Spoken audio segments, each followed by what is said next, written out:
I want to introduce to you Brad Olsen. He is a captivating speaker and author of 10 books, including 3 in the esoteric series, Modern Esoteric, Future Esoteric, and the newly released second edition of Beyond Esoteric.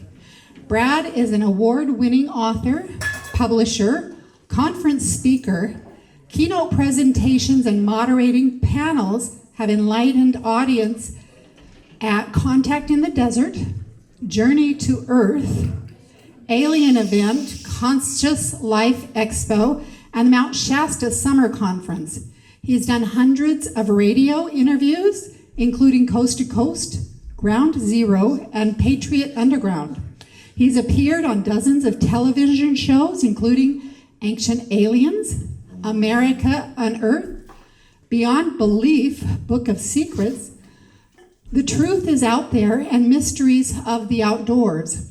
He has traveled to all 7 continents, including Antarctica by sailboat. I don't know on that. Seeking adventure and the answers to the mysteries of humankind's past. Brad Olsen's esoteric writing continues to reach a wide audience while he continues breaking ground in alternative journalism, public speaking, illustration, and photography. I also want to welcome all of our viewers on the internet. We are glad you are here, and please enjoy. Well, thank you so much. Thank you all for being here, and thank you, Nikki, for putting on this great conference. I think I'm going to have to change my bio and include star knowledge. This is a great, no, it really is. It's a great honor to be here. It really is. I've heard so much about it. Many of my colleagues have spoken here, such as Laura Eisenhower and Brett Luter is coming up in 2 hours, and only heard amazing, great things about it. A little louder, please. Little louder, okay. Voice to mic. And because I was doing travel guides, how I started my career, this is going to be a talk about some of the sacred places in North America, some of which are pretty close to here, and we'll go into that. I also very interested and done a lot of research on ancient cultures and the history that we're not meant to know much about, and that kind of ties in too, because as we know, North America is an ancient land, very, very old, part of Pangea way, way back in the day. Of course, there were millions of people here when Columbus supposedly discovered North America. You know, he never even, to his dying day, never believed he had discovered the New World. To his dying day, he thought he discovered the islands off of India. And that's why we misrepresent Indians in this country, why we call the Caribbean islands the West Indies. That's all Columbus's blunder. So it's not as if a whole continent filled with millions of people can be discovered, because it already was discovered, of course. But I really find it interesting, if you guys can see these slides, this Piri Reis map. And this is playing very prominently in my next book called Secrets of Antarctica, which I had the great distinct honor and privilege of going down there.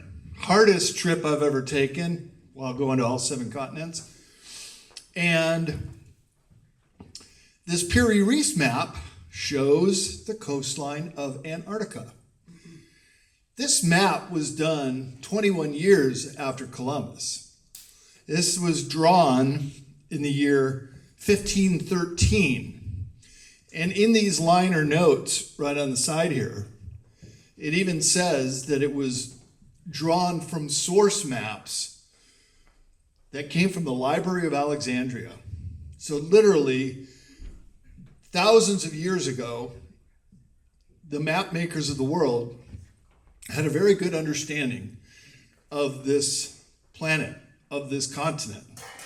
And you can see how exact the outline of South America is. North America, the Caribbean, based on the projection that they were using to create this map, appears sideways. So that Long Island is Cuba, and Florida is kind of poking out. If you kind of just bend it the other way, it's also pretty accurate.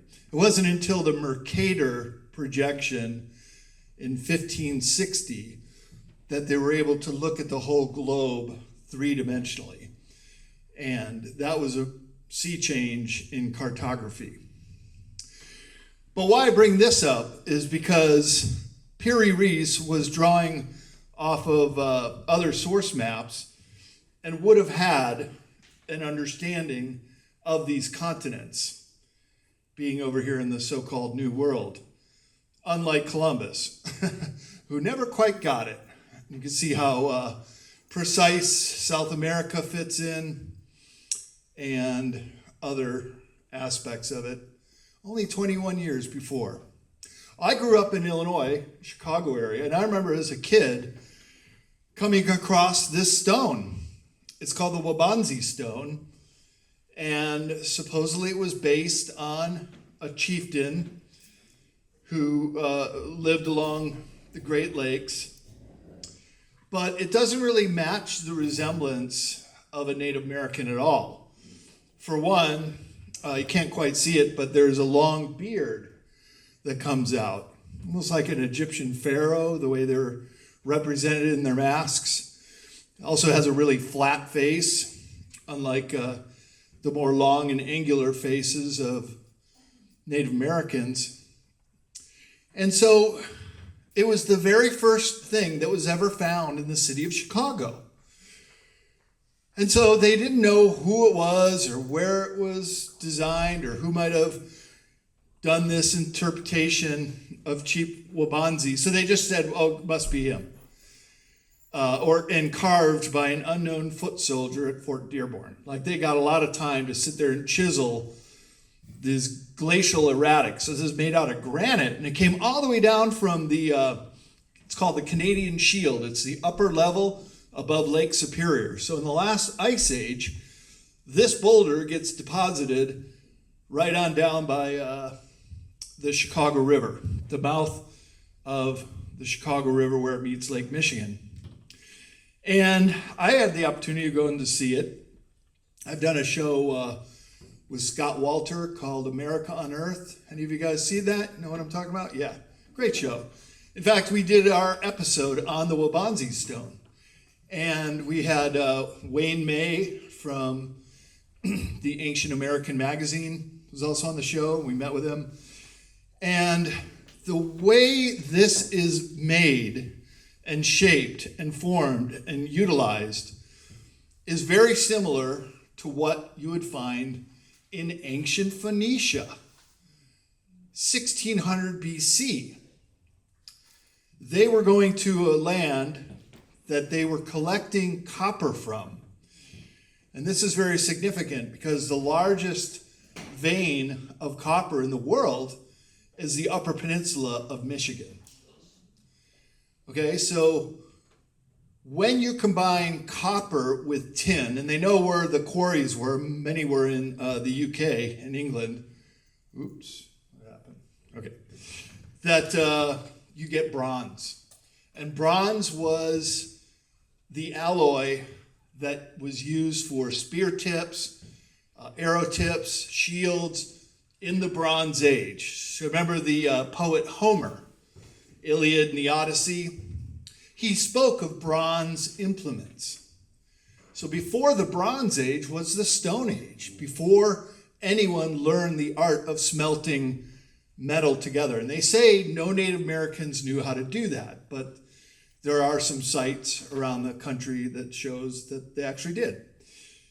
And in the case of this Wabanzi stone, which would have been in the Bronze Age, and then, by the way, the third age is the Iron Age. And then you get your skyscrapers, and it's a much harder alloy altogether. But in this period, copper would have been the gold of the age. So just think about it. Me and a couple of my buddies, some of you other men, we have the opportunity to go sail to this land where we can get raw copper right out of the ground. And I've been to those pit mines in the Upper Peninsula of Michigan. They even still have some of the implements.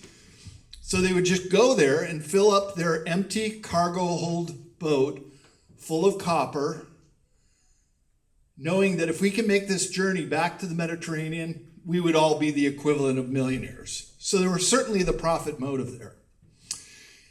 And so they would go down through the Great Lakes, well away from the shore, so they weren't in danger of Indian attacks. And when they got to the mouth of the Chicago River, where the Boambanzi stone was found, they would do human sacrifices. And indeed, this monument, this stone, which is about this tall, this big around, has an indenture on the top, which is the perfect size for an infant. And the blood would flow through the bowl, out the lips, and you can't see it on the photo, but then there's another catch basin. And so they believed shedding the blood of an infant would provide them safe passage. So there's a big schism in the history of this continent. One side calls it cultural diffusionism. That is, these ancient cultures coming over to North America, diffusing with native populations, and there's so much evidence that this is the way it was. For example, in the Carolinas, there was a whole tribe that spoke the language of Welsh fluently. And it was some centuries later that somebody who spoke Welsh, came from Wales, could communicate with them. Imagine that. That could not be coincidence, how a whole tribe would know the Welsh language. Plus, there's so many implements and artifacts such as Wabanzi stone and this one called America's Stonehenge. If you're ever in the Boston area, I highly recommend you go there. Check this out. It's a megalithic little mini city, and most of it has been dismantled and used as a curbstone in the New England towns around there. But what remains is just quite amazing that we've got our own megaliths, stone chambers. They call them beehive stone chambers. And this is an example of one. And they were very good at measuring the summer solstice, the winter solstice, which, by the way, I was there for that and saw these measurements. And just like the Stonehenge in England, which is a solar calendar, so is America's Stonehenge. And there are rings of stones and alignments that you can see there. So if you can go there during one of the solstices, you'll see what I mean. And some of these megaliths weighed 15 to 20 tons. Huge, right? Seems like a lot of work just to make a little shelter there. I can go back to here. This one is this sacrificial table. So again, these ancient people practicing human sacrifice. But it was very common in pagan traditions to do that. And this one also has this chamber you go through, and they call it an oracle tube, that if you have someone outside speak into the oracle tube, it goes through into these underground chambers, and you hear it, and it's very, very eerie, very creepy. And even the Indians, the Native Americans of New England said, we didn't build it. This stuff was already there. We knew about it, but we had no hand in assembling megaliths, which they didn't really have a tradition of doing either. So I'm just showing you a bunch of stuff in ancient America, and including how the very first Europeans following the Phoenicians were most likely the Vikings. And here I am, half Norwegian, tall Viking guy myself, traveling around the world, taking a sailboat down to Antarctica. So I can totally envision them going on this trip. This is a map from 1590, one of the very first maps of North America. But there has been a very big debate about whether any Europeans made it here before Columbus. So the other side of cultural diffusionism is called isolationism. And that is everybody here in North America were totally isolated and had no connection with anybody else, or maybe just the neighboring tribe. That has all been disproven too. And Lily Nova and I, she'll be speaking on Sunday, we were just in Chaco Canyon in June for a conference there. And in Chaco Canyon, they have trade artifacts from all over the continent, even down to Mexico. They used to have macaw parrots as pets.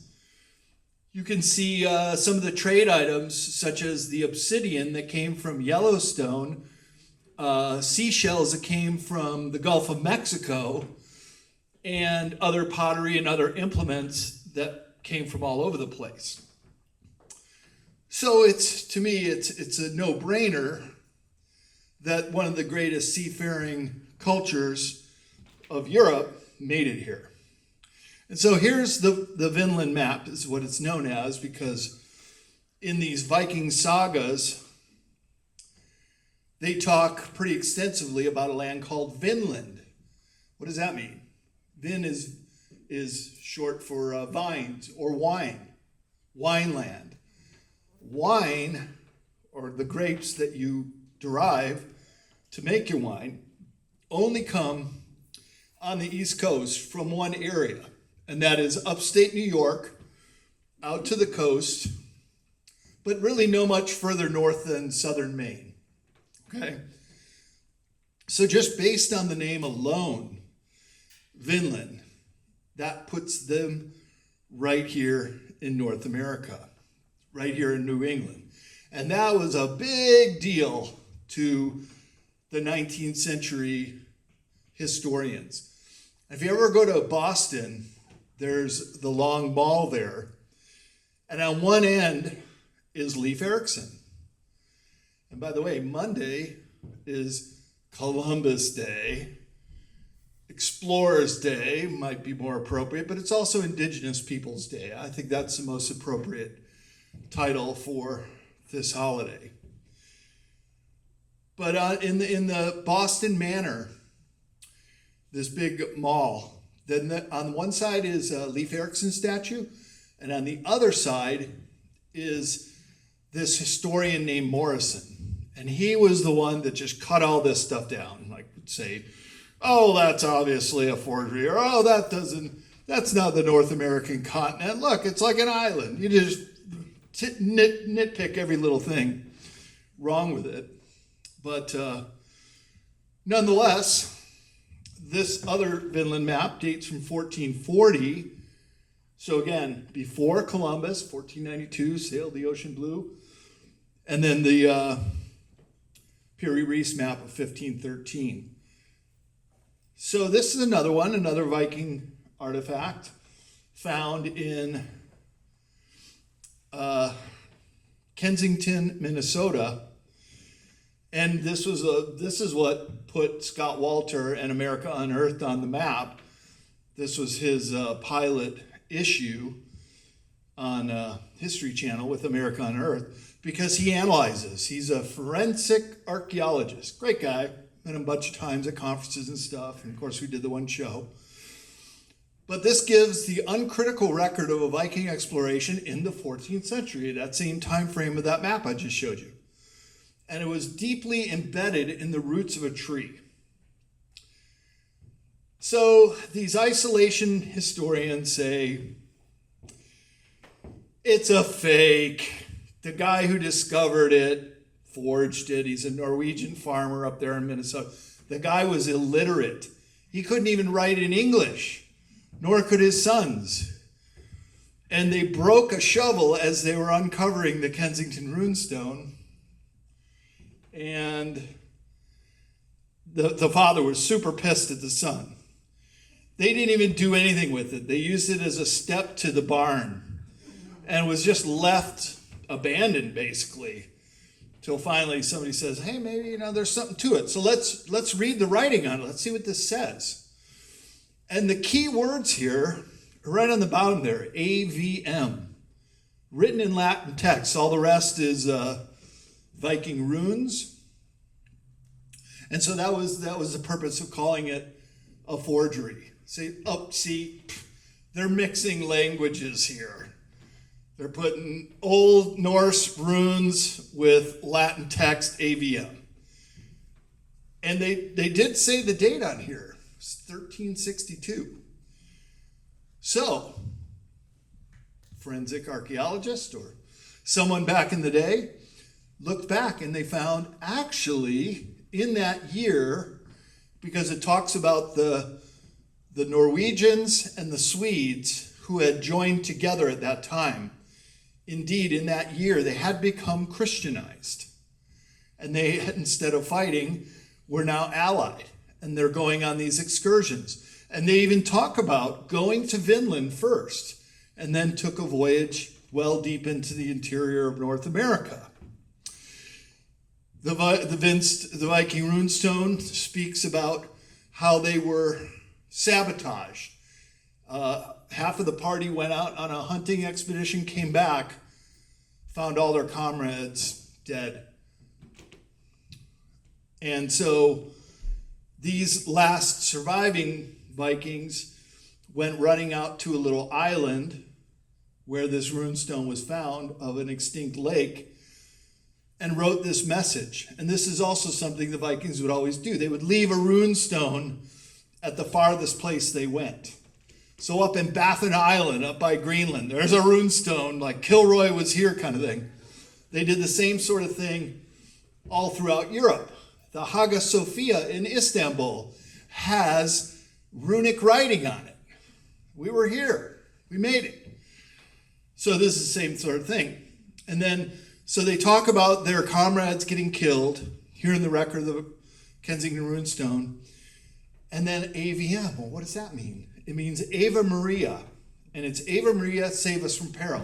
So they're making a prayer, a Catholic prayer of the Middle Ages to Ave Maria.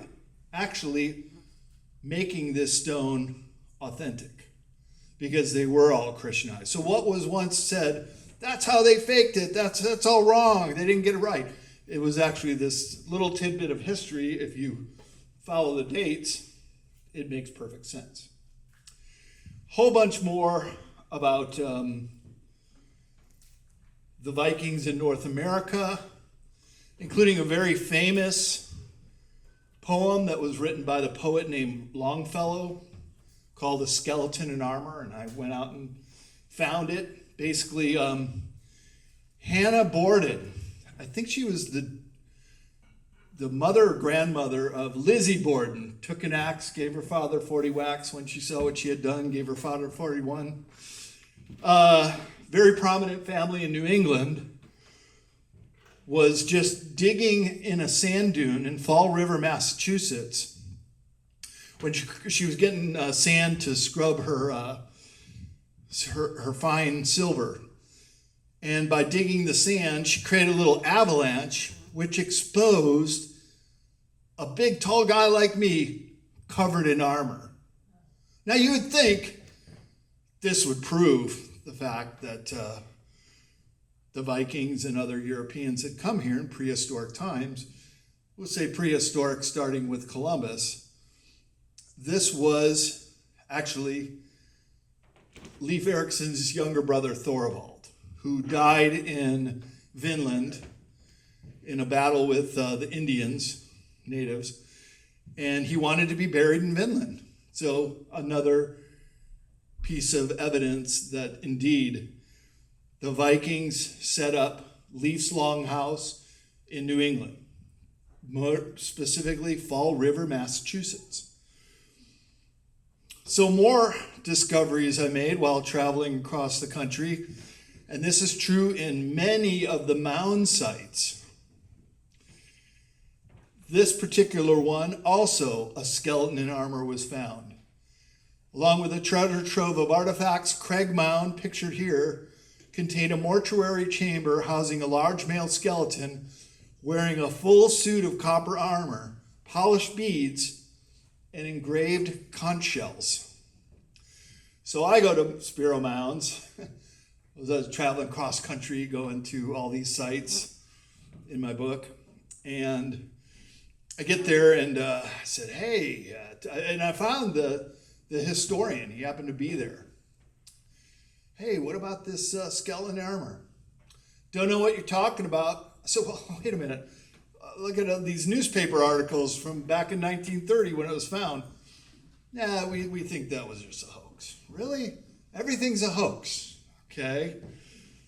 But nonetheless, I think whenever you find the very first observations about something, that's usually the way it was. So the first reports on something that then the story changes, go with the first account. So this is closer to where I grew up in the Chicago area. This is another one of those mound sites, and there are literally hundreds of them. Unfortunately, 90% of them are gone. They were just in the way, farmed over, plows tore them up, but some of them survived, and they're very remarkable because they're mostly laid out like a Mayan or Aztec city plan grid with a central pyramid made out of mud or dirt because they didn't have stone to quarry, including out here. We were looking for maybe some petroglyph sites. And I told my friend Jeff, I go, I don't think there are going to be any because there's just not that many stone faces where you could create. Similarly, creating a pyramid out of stone would be difficult when you don't have stone. So they built their mound sites out of mud. How many of you have heard of Cahokia Mountains? Just outside of St. Louis. Well, Lily and I were at a conference there with Journey to Truth, and we did a little documentary. We were both in it. They found giants there, but they don't tell you that in the visitor center. In its day, 1,000 years ago, Cahokia had a larger population than the city of London. They were megacities, as we would know them 1,000 years ago. By the time De Soto, who was the Spanish explorer, came up through this way and through the Midwest in the year 1540, smallpox had got ahead of them and had wiped out a lot of these mound site cities. So they were rolling into places like Cahokia, and they were abandoned, but just recently abandoned with a lot of people that had died of smallpox because the natives didn't have immunity resistance to these new diseases that were introduced. And so Aztlan is misnamed because this was the northern homeland of the Aztecs. But again, here there was a princess who was buried with all of these beads and funerary objects, very similar to Egyptian burials, where you're taking all of your finest possessions, you're being buried with them, so you'll have them to take them into the afterlife. Also near where I grew up are these mound sites, just right off here on the other side of Iowa along the Mississippi. This particular one is in Devil's Lake. And by the way, anytime you hear the name Devil's Tower, Devil's Lake, Devil's Post Pile, just think the opposite. Because to Native American people, these were sacred sites. But the people that named them did that little flip-flop. They changed it to devil instead of spiritual. So really, in the Winnebago language, Devil's Lake was called Spirit Lake. And that's what they all were. So this one was really interesting because they found a shaman buried in the head. That's how big this effigy mound is. Effigy just means in the shape of a figure or an animal. This one being a combination of both. And this is still on the shores of, we'll call it Spirit Lake, called the Bird Mound. Newport, Rhode Island has this very enigmatic tower, which has runic writing on it. They said it was a colonial windmill, but it wasn't. It's got a fireplace. It was actually a lighthouse, which when that fire was burning in the lighthouse, I'll just go back, would shine through those windows. Newport is an island in Rhode Island, and Scott Walter thinks it was built by Henry Sinclair in the 14th century, and he would have been one of the fleeing Knights Templar who were being persecuted in Europe. By the way, the whole Templar fleet was one of the most advanced sailing fleets of its age, just went completely missing. Where'd they go? Probably North America. And this Newport, Rhode Island tower could very well be their building. So let's go to North America, ancient North America, with the Native American people, because of course they discovered it. And we're here for thousands of years, or even millions of years. I became friends with the late Clifford Mahooty, and he was a Zuni elder in the Southwest from New Mexico. And because he went on Ancient Aliens and was kind of telling some of the secrets, he was excommunicated. They basically kicked him out.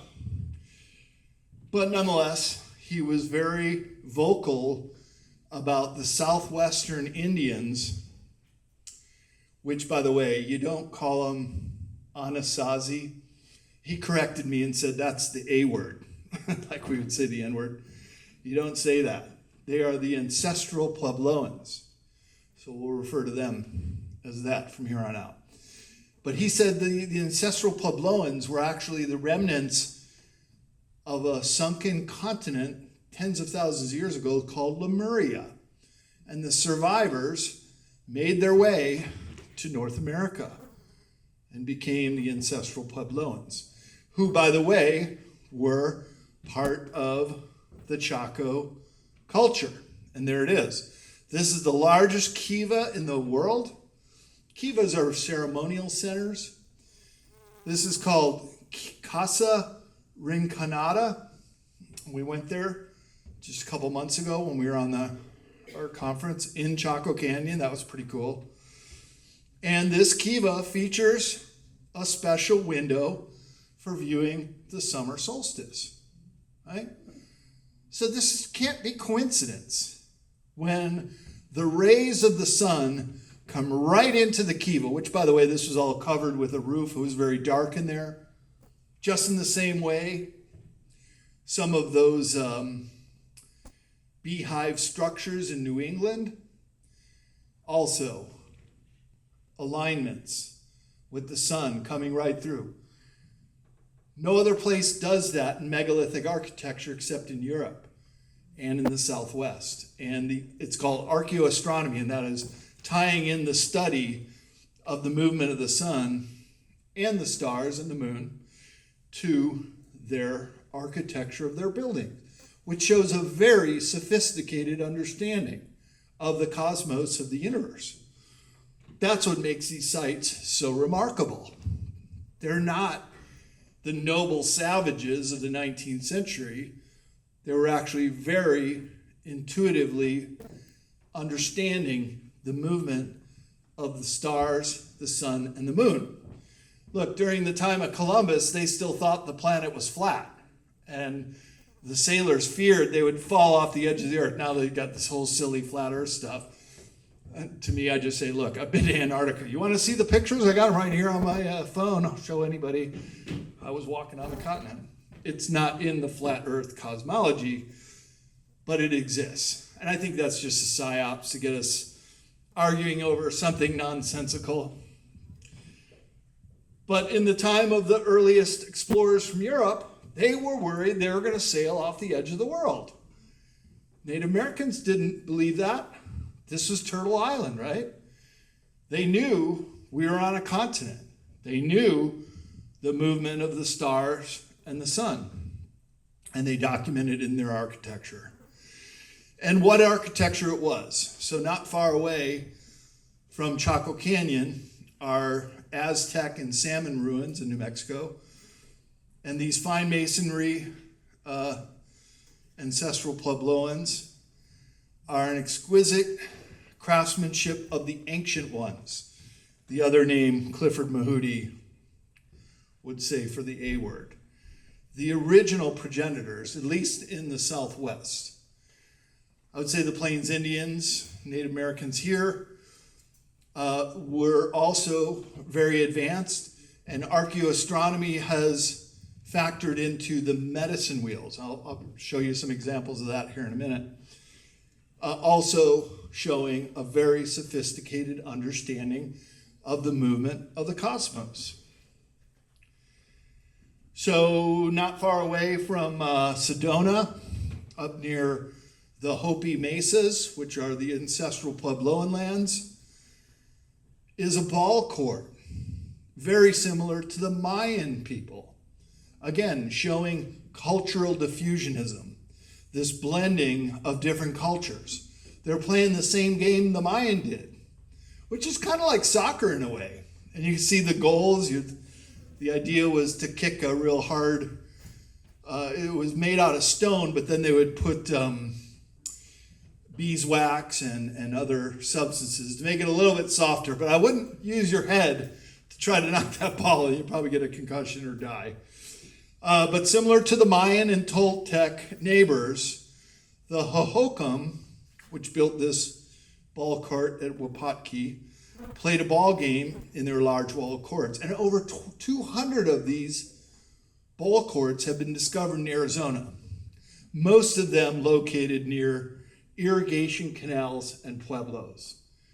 That's another sign of high sophistication of ancient Americans, creating a whole network of irrigation canals. And anyone who's been to the Southwest or lives there knows that water is pretty essential. So if you're able to irrigate that water, irrigate your fields, you're going to do all right. Also, part of this tour of ancient Americans are these pictographs. Pictographs are different than petroglyphs. Petroglyphs are etched into the wall. Pictographs are painted.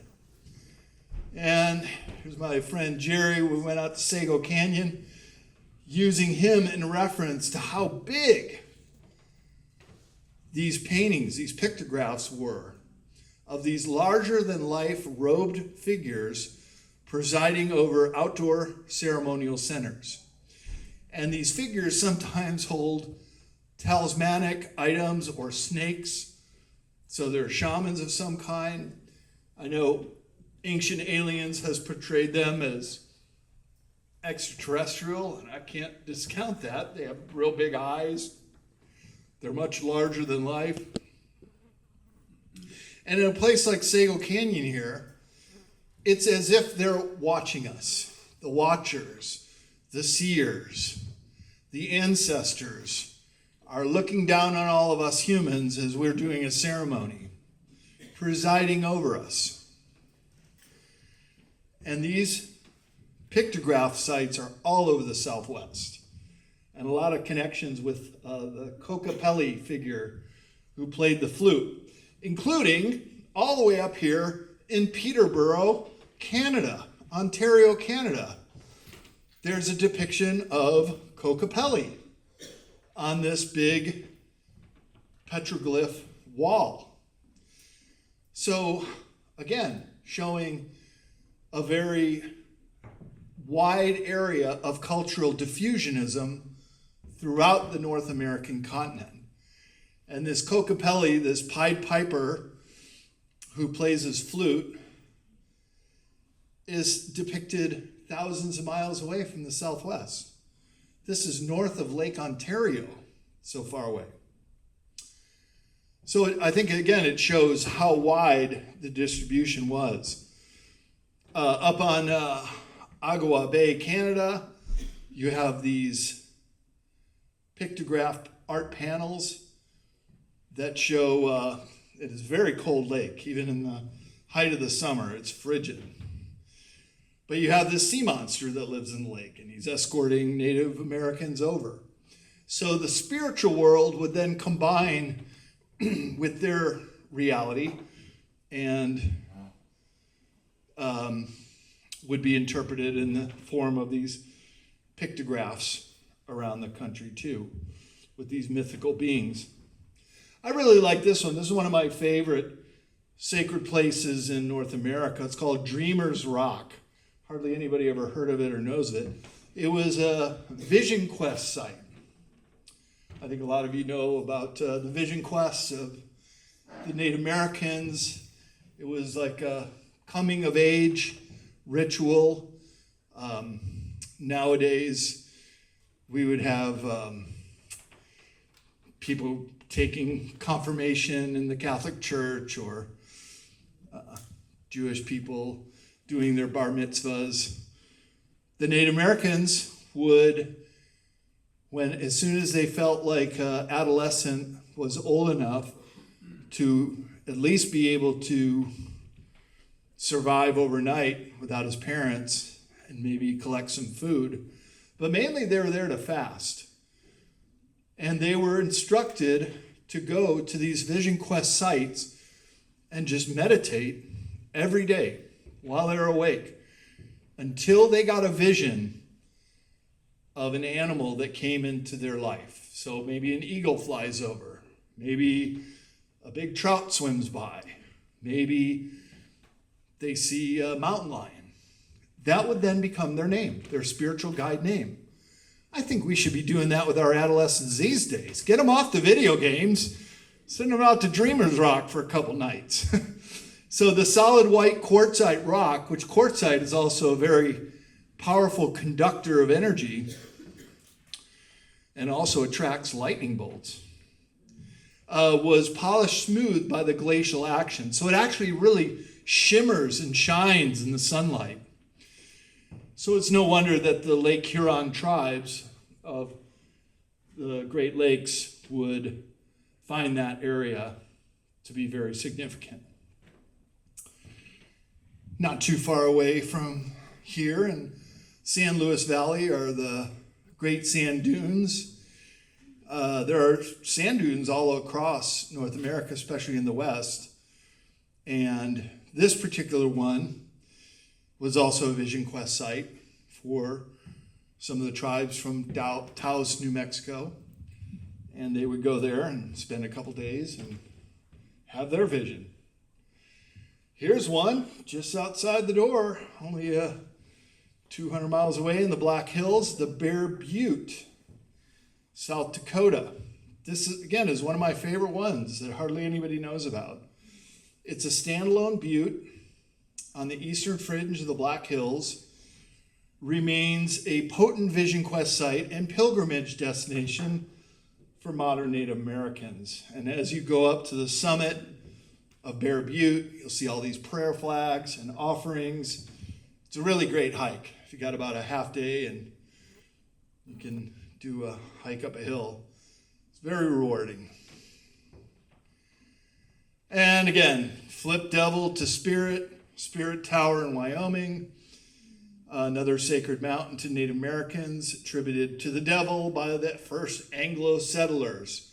See, because they had to just reverse everything in the Native American cosmology. They had to say, whatever you hold sacred, we say is form of the devil. And unfortunately, the old saying, history is written by the winners, kind of rings true, if you want to call them the winners.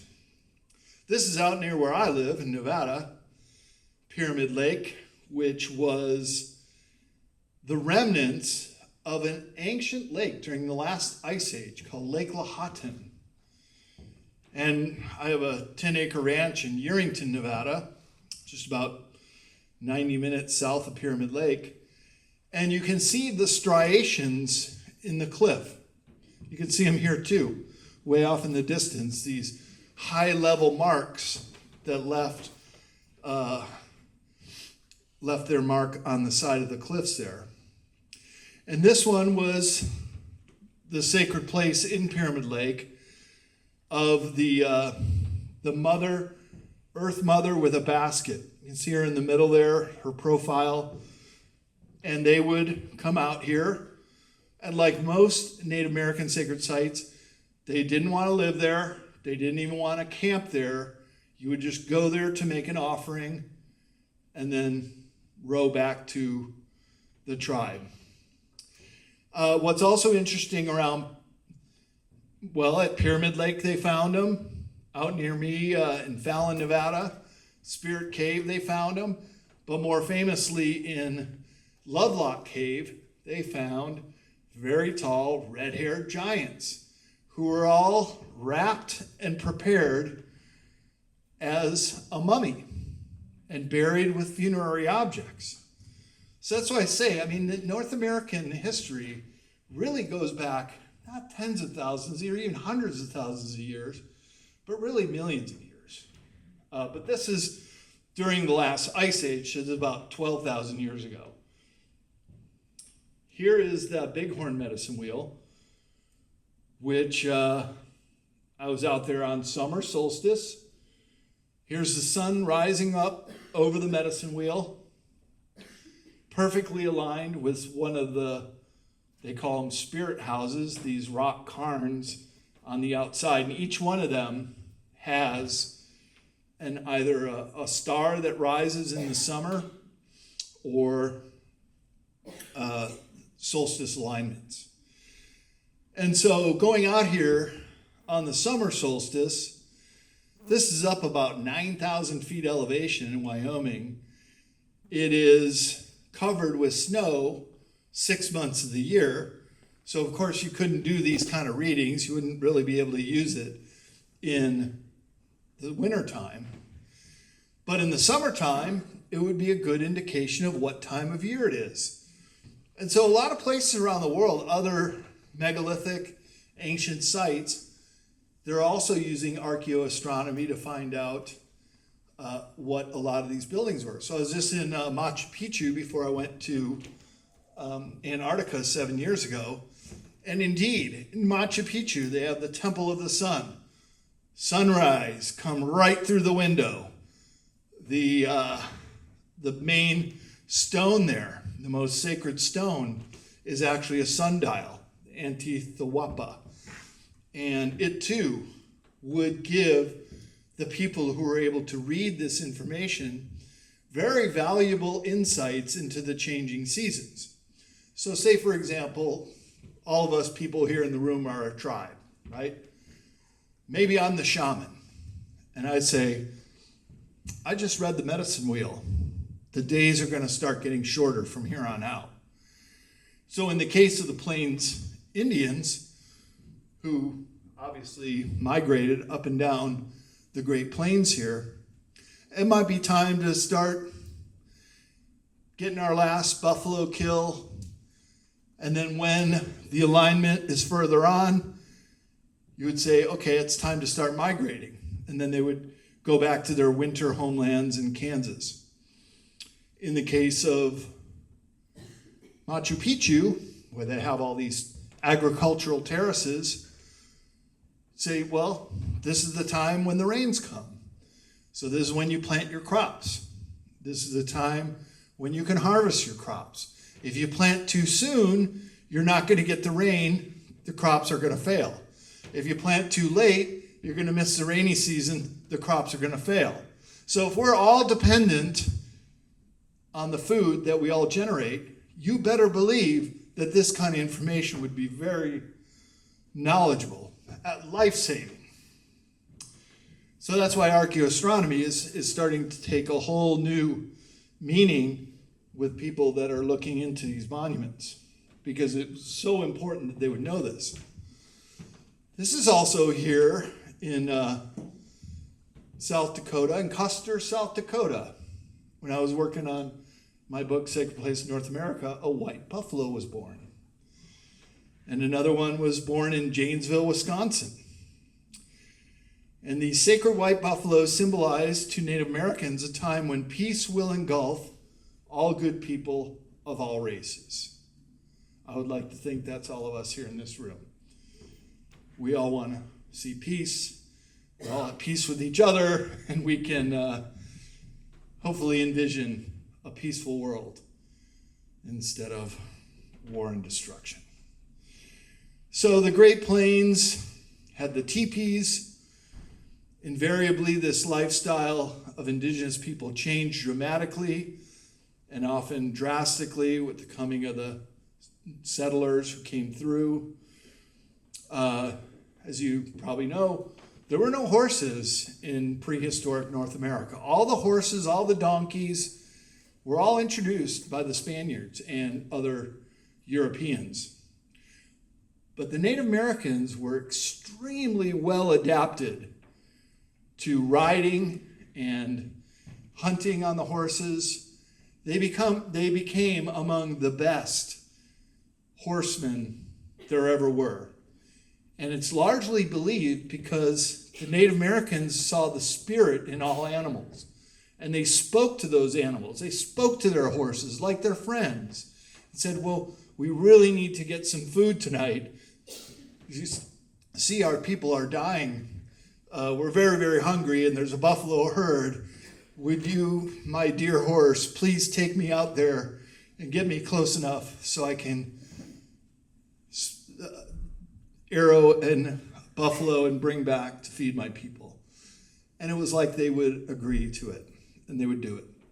So that's another thing that I'm just really amazed with, how the Native Americans came so close to the animal kingdom as well.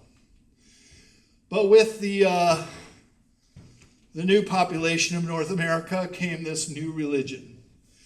And there are pilgrimage sites and Christian sites all across the continent. This particular one has, it's called the Lords of the New World. Lords is in France. And there were crutches and medical instruments all up on the wall. So the power of prayer could be how people that go to these locations, they can find a cure. And then they put their crutch up on the wall. Similarly, there are abbeys, much like in Europe. Cistercian abbeys across the U.S. continue to operate in the same manner as they did in medieval Europe. So a lot of those traditions came over here. Then, of course, we have the Salt Lake Temple, the Mormon Church, which is very much an American version of Christianity. But to 11 million Mormons worldwide, the Temple Square in downtown Salt Lake is a sacred place to them. And I think we can respect the views of other religions. It's part of being a peaceful society here. And Mormonism only started in the 19th century through the Midwest, and then they got to Salt Lake, where Brigham Young looked over the plains and the Great Salt Lake and said, "This is the place." And there's a park there called This Is the Place. But wanted to show you a couple of these locations of some other ancient sites, and one of them that I just absolutely love going to every time I'm in Massachusetts are these stone chambers.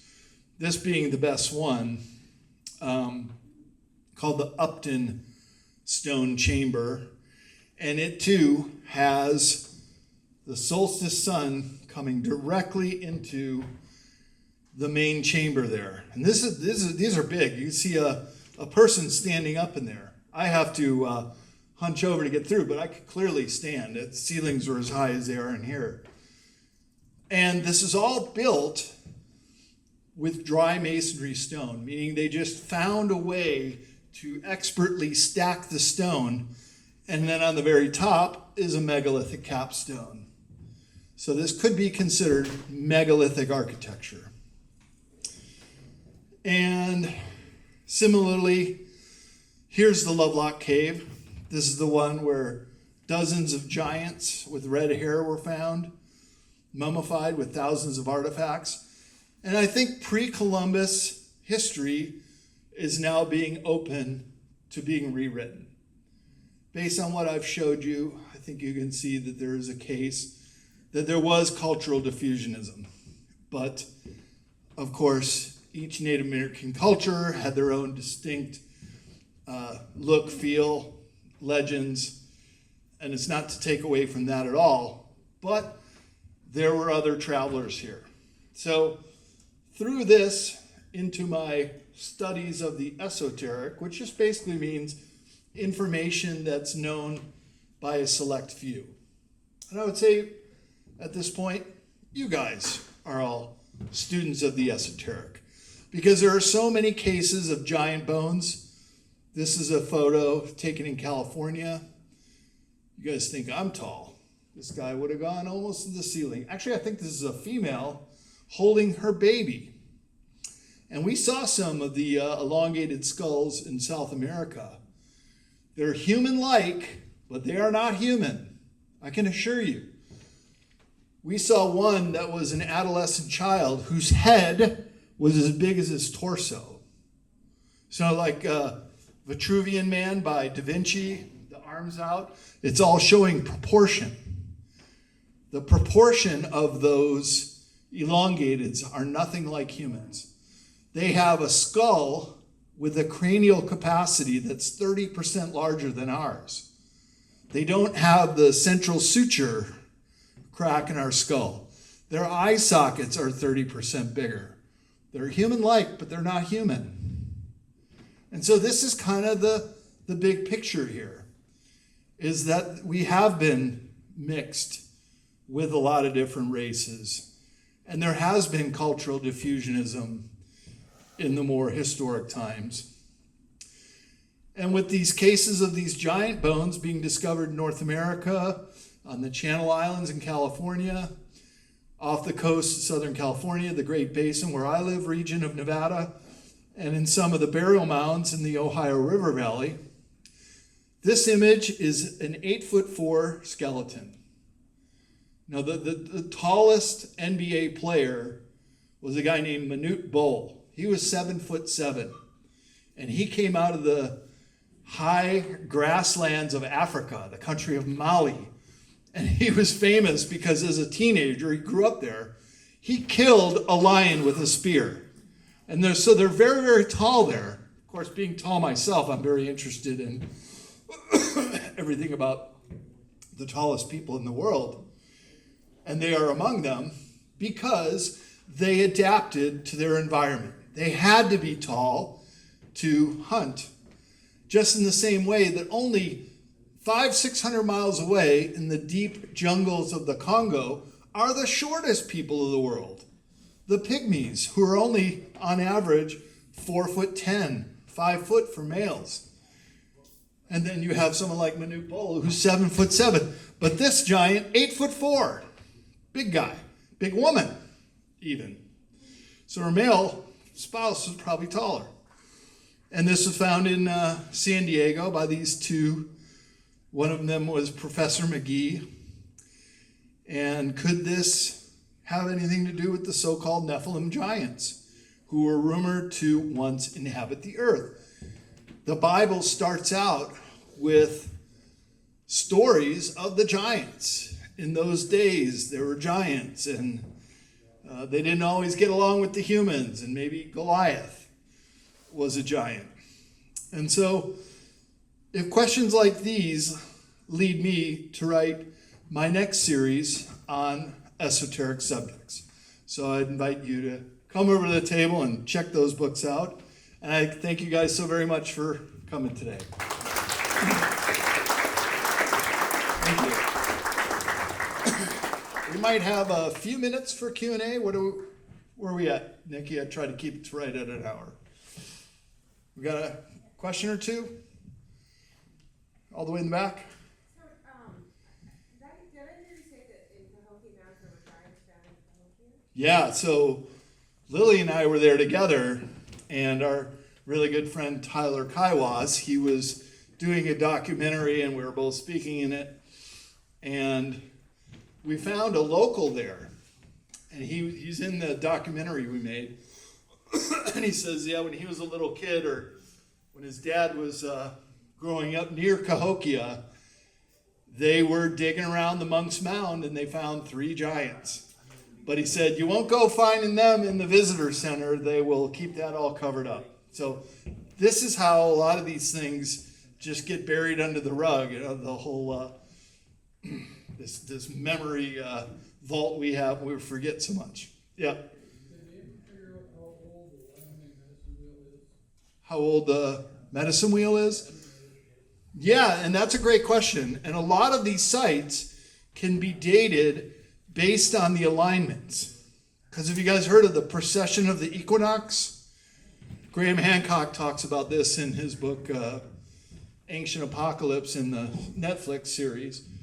And the way a lot of these sites, and some of the really old ones in Egypt, can be dated based on the precession of the equinox. So we're going around the Milky Way galaxy, and it's almost imperceivable in a person's lifetime that it only changes about 1% in 71 years.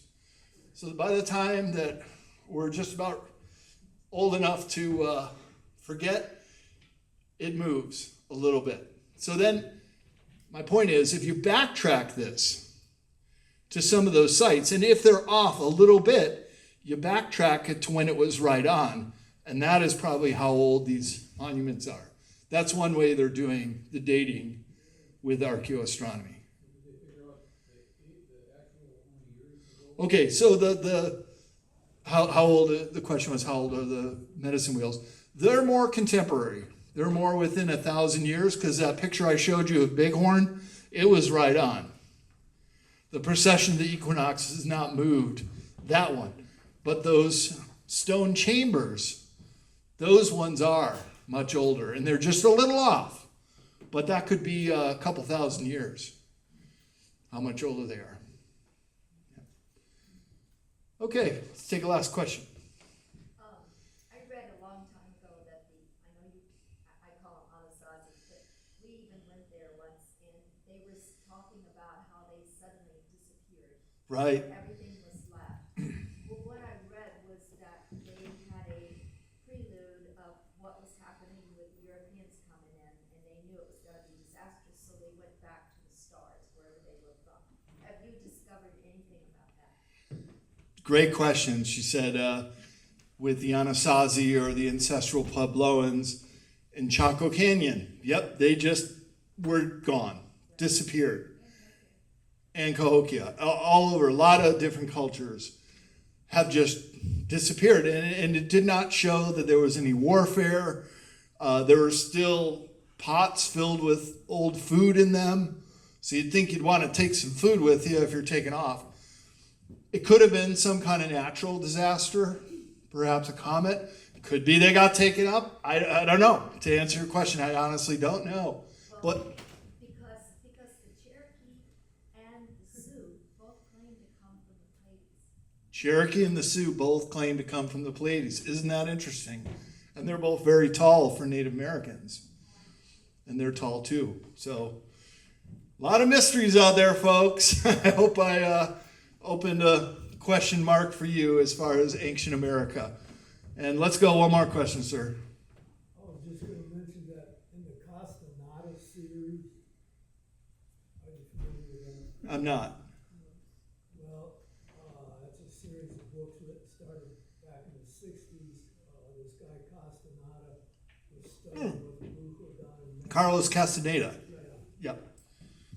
And the Buco name is Juan Batiste. And he told Castaneda that the Mayans just left. Right. They left the earth in mass. Don Juan was the teacher of Carlos Castaneda. And to repeat what you just said, his teaching was that the Mayan people just up and vanished. And they did. By the time the Spanish got there, the Mayan cities were already abandoned, as were many of the ancient cities in Central America. And I'll tell you, in South America, where you have those megalithic structures in the city of Cuzco, Sacsayhuaman, above Cuzco, the Incans said they were already here. That stuff was already here, and we just built upon them. And you can actually see that in the brickwork, that the biggest, most earthquake-proof megalithic blocks are the oldest. And then the Incans were pretty good builders. They built on top, but not quite as big or as expertly connected as the larger ones. And then the Spanish are on top of those, and they're using mortar and inexact fits with the rocks. So every time there's an earthquake, the Spanish buildings just crumble, and the Incan and the pre-Incan are the ones that last. So more examples of very high technology in our prehistoric times. Well, guys, I think I'm out of time, so we want to make room for the next speaker. So thank you again for coming.